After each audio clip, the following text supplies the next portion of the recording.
Chapter 47.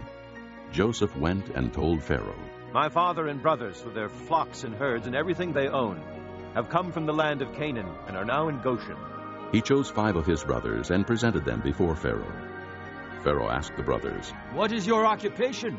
Your servants are shepherds, They replied to Pharaoh. just as our fathers were. They also said to him, We have come to live here a while, because the famine is severe in Canaan, and your servants' flocks have no pasture. So now, please let your servants settle in Goshen. Pharaoh said to Joseph, Your father and your brothers have come to you, and the land of Egypt is before you. Settle your father and your brothers in the best part of the land. Let them live in Goshen. And if you know of any among them with special ability, put them in charge of my own livestock. Then Joseph brought his father Jacob in and presented him before Pharaoh. After Jacob blessed Pharaoh, Pharaoh asked him, How old are you?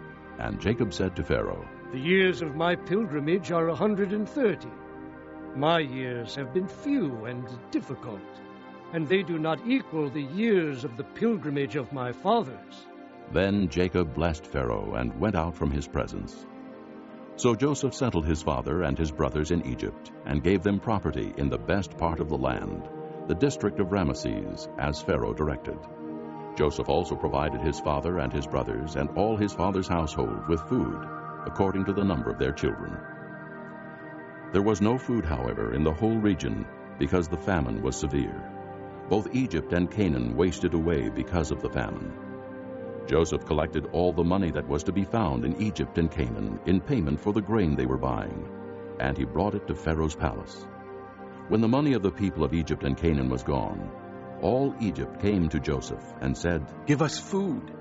Why should we die before your eyes? Our money is used up.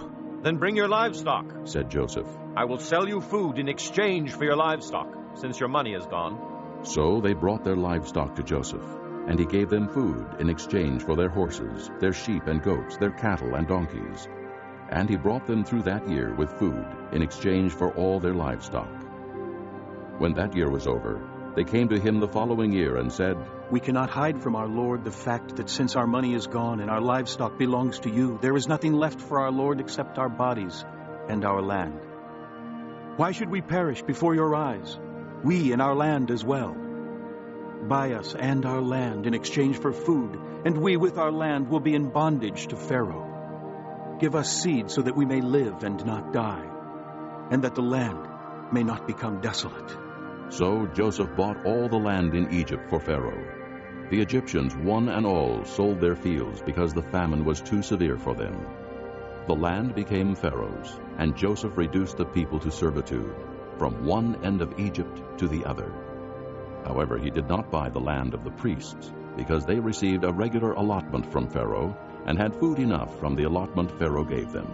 That is why they did not sell their land. Joseph said to the people, Now that I have bought you and your land today for Pharaoh, here is seed for you so you can plant the ground. But when the crop comes in, give 1/5 of it to Pharaoh. The other 4/5 you may keep as seed for the fields and as food for yourselves and your households and your children. You have saved our lives. they said. May we find favor in the eyes of our Lord. We will be in bondage to Pharaoh. So Joseph established it as a law concerning land in Egypt, still in force today, that 1/5 of the produce belongs to Pharaoh. It was only the land of the priests that did not become Pharaoh's. Now the Israelites settled in Egypt, in the region of Goshen. They acquired property there, and were fruitful and increased greatly in number. Jacob lived in Egypt 17 years, and the years of his life were 147. When the time drew near for Israel to die, he called for his son Joseph and said to him, If I have found favor in your eyes, put your hand under my thigh, and promise that you will show me kindness and faithfulness.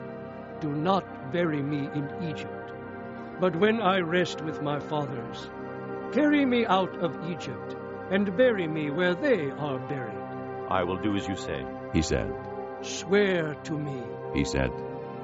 Then Joseph swore to him, and Israel worshipped as he leaned on the top of his staff.